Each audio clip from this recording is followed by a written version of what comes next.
दुनिया में एक ऐसी भी सभ्यता है जो बहुत ही प्राचीन और रहस्यमय है।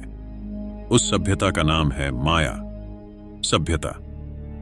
माया सभ्यता एक मेसो अमेरिकन सभ्यता थी जो प्राचीन काल से प्रारंभिक आधुनिक काल तक अस्तित्व में थी। यह अपने प्राचीन मंदिरों और ग्लिफों से जाना जाता है। माया लिपि पूर्व कोलंबियाई अमेरिका में सबसे परिष्कृत और उच्च विकसित लेखन प्रणाली है। यह सभ्यता अपनी कला, वास्तुकला, गणित, कैलेंडर और खगोलीय प्रणाली के लिए भी विख्यात है। माया सभ्यता माया क्षेत्र में विकसित हुई, एक ऐसा क्षेत्र जिसमें आज दक्षिण पूर्वी मैक्सिको, ग्वाटेमाला और बेलीज के सभी ओर, होंडुरास और अल साल्वाडोर के पश्चिमी हिस्से शामिल हैं। इसमें युकाटन प्रायद्वीप के उत्तरी निचले इलाके और सियरा माद्रे के ग्वाटेमाला हाईलैंड्स, मैक्सिकन राज्य चियापास, दक्षिणी ग्वाटेमाला, अल साल्वाडोर और प्रशांत तटीय मैदान के दक्षिणी निचले इलाके शामिल हैं। आज उनके वंशज, जिन्हें सामूहिक रूप से माया के नाम से जाना जाता है, की संख्या 6 मिलियन से अधिक है। वे 28 से अधिक जीवित माया भाषाएं बोलते हैं और लगभग उसी क्षेत्र में रहते हैं जहां उनके पूर्वज रहते थे। चलिए आज की वीडियो में माया सिविलाइजेशन के बारे में जानने की कोशिश करते हैं। लेकिन वीडियो में आगे बढ़ने से पहले मैं हूं आपका जॉय और आप सबका स्वागत है हमारे जॉय मिस्टीरियस टीवी में। वीडियो को बिल्कुल भी स्किप मत करिए, नहीं तो आप माया सिविलाइजेशन के बारे में नहीं जान पाएंगे। चलिए आप जरा सी भी देर ना करते हुए आज वीडियो को स्टार्ट करते हैं।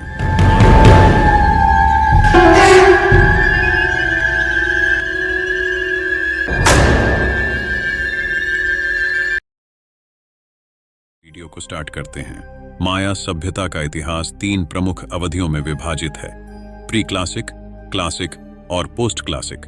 ये पुरातन काल से पहले थे, जिसके दौरान पहले बसे गांव और कृषि में शुरुआती विकास सामने आए। 98 आधुनिक विद्वान इन अवधियों को सांस्कृतिक विकास या गिरावट के संकेतक के बजाय माया कालक्रम का मनमाना विभाजन मानते हैं। लेखक के आधार पर अवधि की शुरुआत और समाप्ति तिथियों की परिभाषाएं 1 शताब्दी तक भिन्न हो सकती हैं। प्रीक्लासिक काल लगभग 2000 ईसा पूर्व 250 ईस्वी। माया ने अपनी पहली सभ्यता प्रीक्लासिक काल में विकसित की। माया सभ्यता का यह युग कब प्रारंभ हुआ, इस पर विद्वान चर्चा करते रहते हैं। कुएल्लो, आधुनिक बेलीज में माया का कब्जा लगभग 2400 ईसा पूर्व का माना गया है। 1800 ईसा पूर्व के आसपास प्रशांत तट के सोकोनुस्को क्षेत्र में बस्तियां स्थापित की गईं और माया लोग पहले से ही मक्का, सेम, स्क्वैश और मिर्च की मुख्य फसलें उगा रहे थे। इस अवधि की विशेषता गतिहीन समुदायों और मिट्टी के बर्तनों और पकी हुई मिट्टी की मूर्तियों की शुरुआत थी। ताती मध्य प्रीक्लासिक काल के दौरान छोटे छोटे गांवों का विकास होकर शहर बनने लगे। ग्वाटेमाला के पेटेन विभाग में नाकबे माया तराई क्षेत्रों में सबसे पुराना अच्छी तरह से प्रलेखित शहर है उनाइसी, जहां बड़ी संरचनाएं लगभग 750 ईसा पूर्व की बताई गई हैं। 28 युकाटन के उत्तरी तराई क्षेत्रों को व्यापक रूप से मध्य प्रीक्लासिक द्वारा बसाया गया था। लगभग 400 ईसा पूर्व तक प्रारंभिक माया शासक स्टेले का पालन पोषण कर रहे थे। 3री शताब्दी ईसा पूर्व तक पेटेन में एक विकसित लिपि का उपयोग पहले से ही किया जा रहा था। अंतिम प्रीक्लासिक काल में एल मिराडोर का विशाल शहर लगभग 16 वर्ग किलोमीटर 6.2 वर्ग मील तक फैल गया। हालांकि उतना बड़ा नहीं, टिकल लगभग 350 ईसा पूर्व तक पहले से ही एक महत्वपूर्ण शहर था। ट्रिटॉन हाईलैंड्स में कामिनालजुयू लेट प्रीक्लासिक में एक प्रमुख केंद्र के रूप में उभरा। 35 तकलीक, अबाज और चौकोला प्रशांत तटीय मैदान पर सबसे महत्वपूर्ण शहरों में से 2 थे। 36 और कोमचेन उत्तरी युकाटन में एक महत्वपूर्ण स्थल बन गया। तासित पहली शताब्दी ईस्वी में लेट प्रीक्लासिक सांस्कृतिक पुष्पक्रम ध्वस्त हो गया और उस युग के कई महान माया शहरों को छोड़ दिया गया। इस पतन का कारण अज्ञात है। शास्त्रीय काल लगभग 250-900 ई। शास्त्रीय काल को मोटे तौर पर उस अवधि के रूप में परिभाषित किया गया है जिसके दौरान तराई क्षेत्र माया ने लॉन्ग काउंट कैलेंडर का उपयोग करके दिनांकित स्मारकों का निर्माण किया था। इस अवधि में बड़े पैमाने पर निर्माण और शहरीकरण, स्मारकीय शिलालेखों की रिकॉर्डिंग और विशेष रूप से दक्षिणी तराई क्षेत्रों में महत्वपूर्ण बौद्धिक और कलात्मक विकास का प्रदर्शन हुआ। शास्त्रीय काल के माया राजनीतिक परिदृश्य की तुलना पुनर्जागरण इटली या शास्त्रीय ग्रीस से की गई है, जिसमें कई शहर राज्य गठबंधन और दुश्मनी के एक जटिल नेटवर्क में लगे हुए थे। सबसे बड़े शहरों में 50,000 से 120,000 लोग थे और वे सहायक साइटों के नेटवर्क से जुड़े हुए थे। प्रारंभिक क्लासिक के दौरान पूरे माया क्षेत्र के शहर मेक्सिको की सुदूर घाटी में स्थित महान महानगर टियोतिहुआकन से प्रभावित थे।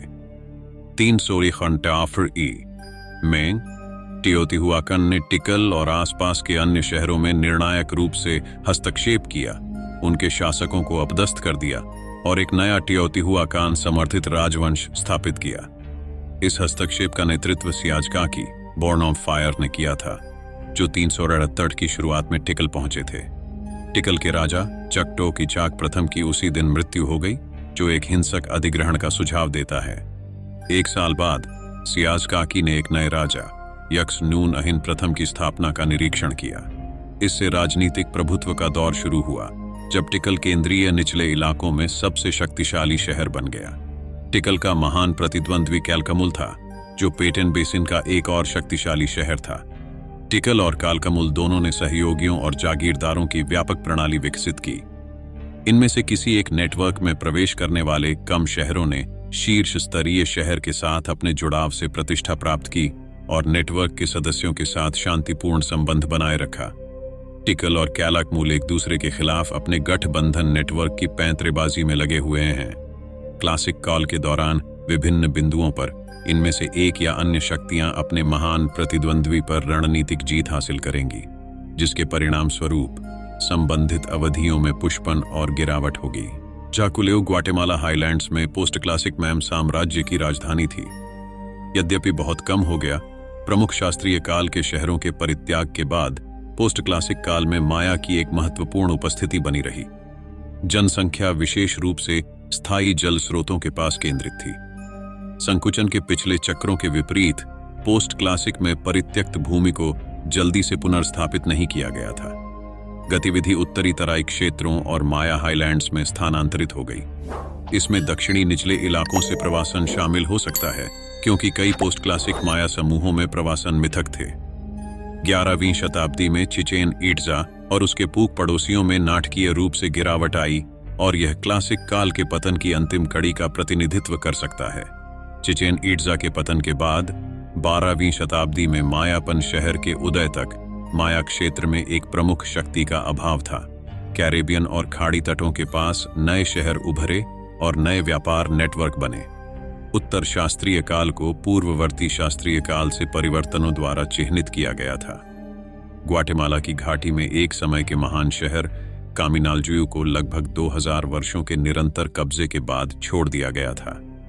हाईलैंड्स और पड़ोसी प्रशांत तट के पार उजागर स्थानों पर लंबे समय से कब्जे वाले शहरों को स्थानांतरित कर दिया गया था, जाहिर तौर पर युद्ध के प्रसार के कारण।